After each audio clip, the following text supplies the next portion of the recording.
All right, time to learn how to do mixed media on acrylic painting. So the very first thing that we're going to have to do is we're going to have to cover all of these boxes with some color of acrylic paint.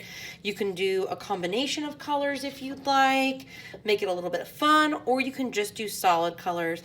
It's okay if you don't stay in the line. Remember, this is just really a practice sheet. I do want to remind everybody about acrylic paint. This is one of our most expensive supplies in the art room, okay?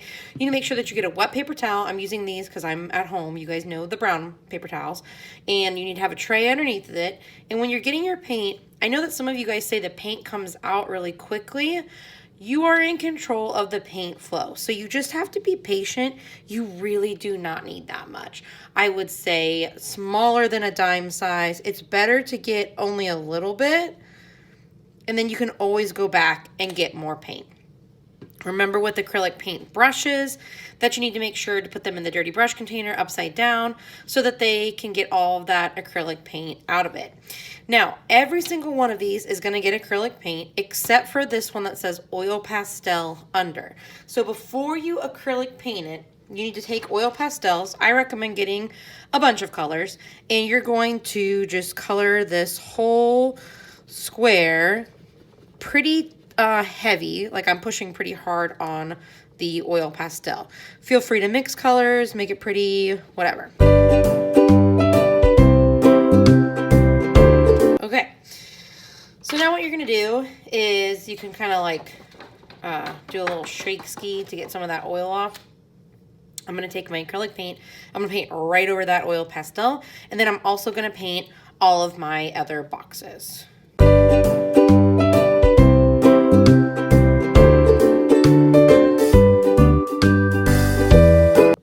Alright, so after your acrylic paint is dry to the touch, it'll kind of make this sound, kind of gross sound.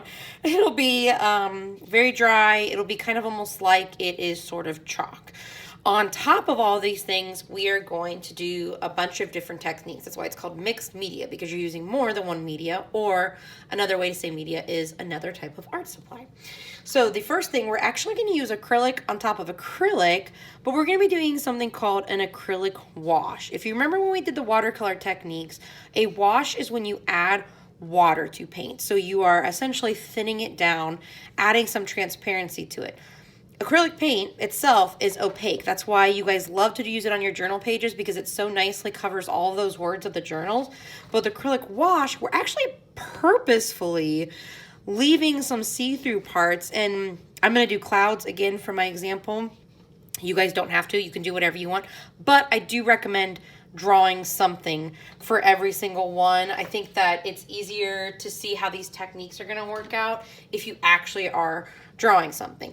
But with these clouds, you can see that I have this great like color blending that's happening, just like when the sun shines through a cloud. So really quickly, I'm just going to go on every single one of my 6 boxes, and I'm going to just draw some really simple clouds. It doesn't have to be something super complex. It can be if you'd like it to be, but I would like you to draw something. It doesn't have to be the same thing on all 6, but you have to actually try and draw a thing.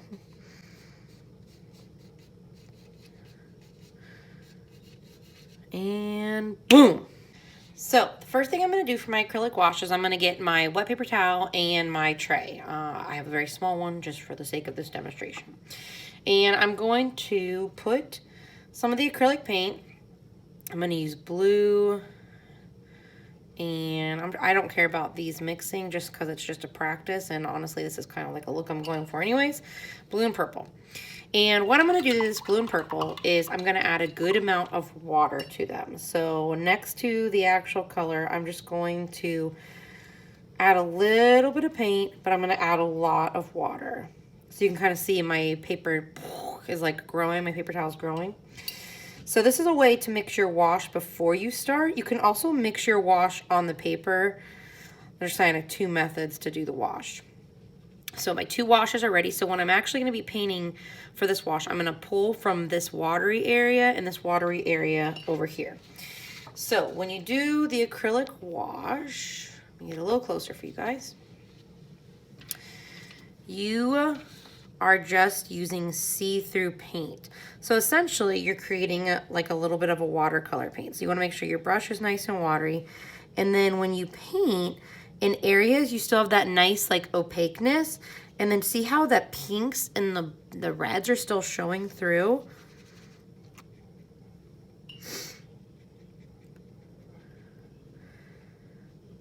Oh, beautiful. If you guys hear any panting in the background, that would be my dog Bandit. I pre-apologize for his behavior in this video. But yeah, so you can see it now. This has been drying a little bit.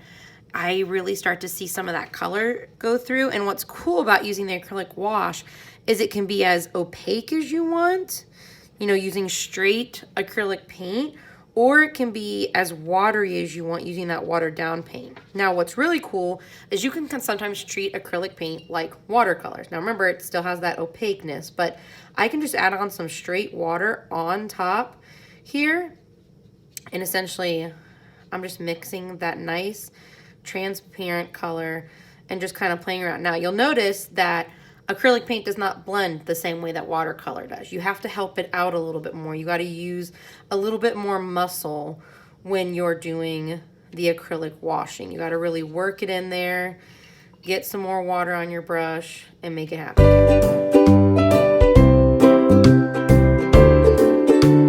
And ta-da! I did a beautiful acrylic wash. All right, for the next technique, this should be pretty simple for you guys to understand. You're just gonna be using pencil. So with pencil, there's a lot of different types of things you can do. You can do pencil mark making. So you guys learned this last year where you can do things like hatching pencil. Because of how soft graphite is, it goes over acrylic paint extremely, extremely well. Colored pencil works well too.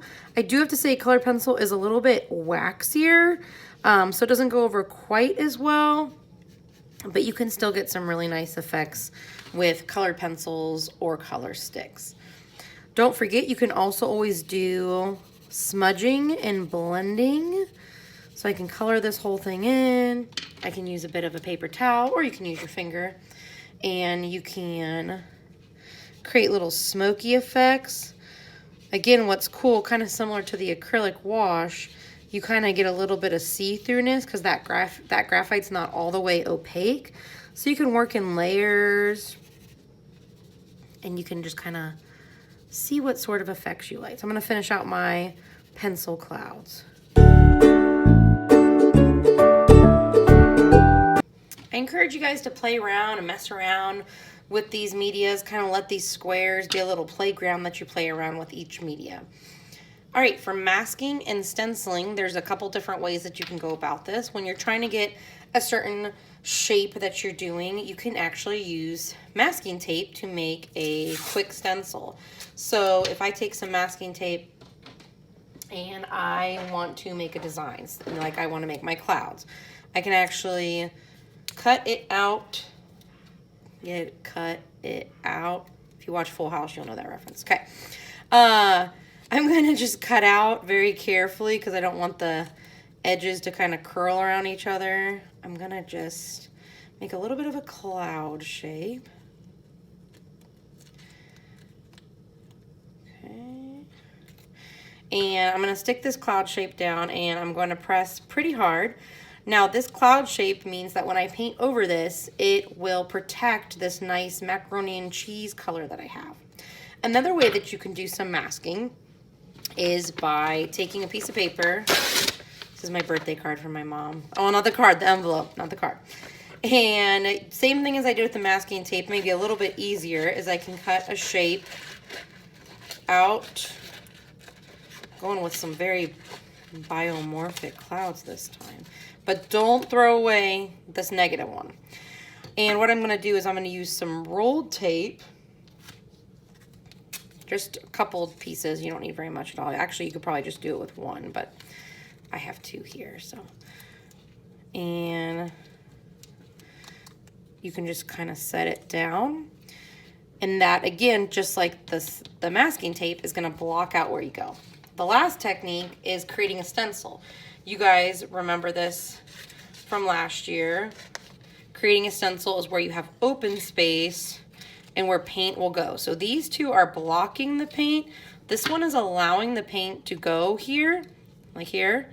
But the difference is the paint's gonna go here and it's gonna be blocked from everywhere else. So it'll stay yellow, orange around here. So something I might want to do, because I don't want like a big ugly rectangle, is I'm gonna cut around my stencil, giving it sort of a border.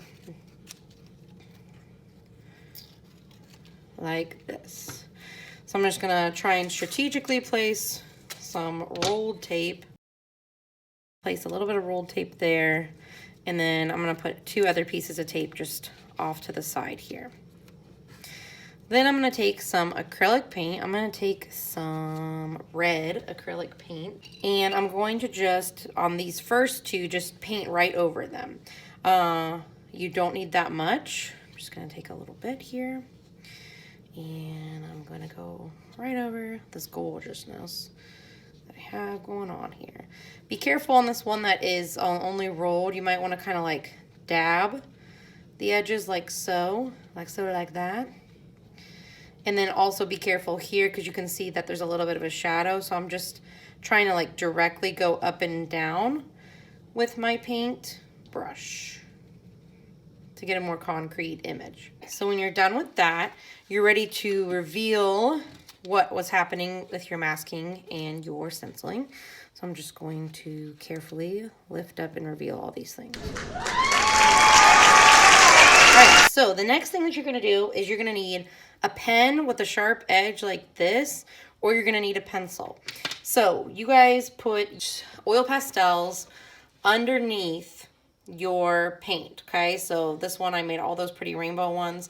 What's really cool now is you basically just made your own homemade scratch art. This is such a fun technique that's just so great to do. It only works though if you do oil pastel underneath, and then if you do acrylic paint on top. Not too thick of acrylic paint and not too thin of acrylic paint. We also have some scratch tools in the room for you guys to use, but in a pinch, these things will work too. So these areas where I went, I put red oil pastel underneath here, and you can see by me scratching through, I'm actually revealing it. You can also take your pen and put the top away, and that can act as a scratch tool too. Woo! This one, I have to admit, is really fun to doodle with, to see all the different changes in it. Now this area, I did not put oil pastel underneath, so you can see nothing is happening. I'm not scratching anything. In order to get this cool reveal at the bottom, you have to make sure that you have the oil pastel underneath. So you can reveal whole entire sections if you want, like this, and make it all beautiful.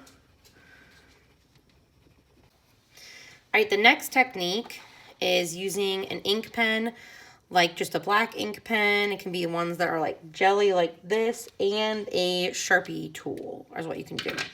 So this is pretty self-explanatory. The ink actually works extremely well.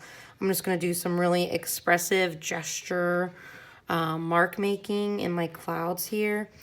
The ink has a lot of slip in it, which allows it to move around really well across the somewhat scratchy acrylic paint that we have here. I love using gesture with ink pen. If you're a fan of Inktober or any of our drawing challenges, this is a really popular medium for them. You can also use Sharpie. Sharpie does tend to, as you can see, kind of give out a little bit. Now, it still looks cool. It can still be great, but you have to have a little bit of patience. Sometimes it needs a little extra rest between using it before juicing it. But you can see this is a brand new Sharpie, and it's already run out a ton. So if you're trying to make something that like looks really graphic, I highly recommend an ink pen opposed to the Sharpie pen. I think you just get a little bit of a nicer looking result because if you look close, how uneven that Sharpie actually is. The last technique that you guys can use over your stuff is the glue and collage technique. So I just took something that I found in a magazine right here, and I cut it out and glued it right on top. So I have these really fun looking clouds that I think look amazing, and you just glue them on top. I'm gonna get my handy dandy collage box. Always keep a collage box at home, kids. And I'm just gonna get a couple colors that I like, and I'm just gonna do some cutting real fast. I'm gonna cut some cloud shapes out. And it's a really simple process. When you're ready, just glue dries clear. I recommend using a glue stick. Put the glue where your shape is going to be. Make sure all those edges are down.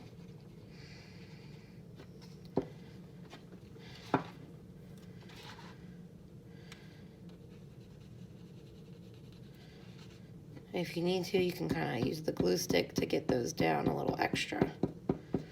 And bada bing, bada boom. You guys have now done 6 different mixed media on acrylic paint techniques. Congratulations. We can't wait to see what you do with your journals with these techniques.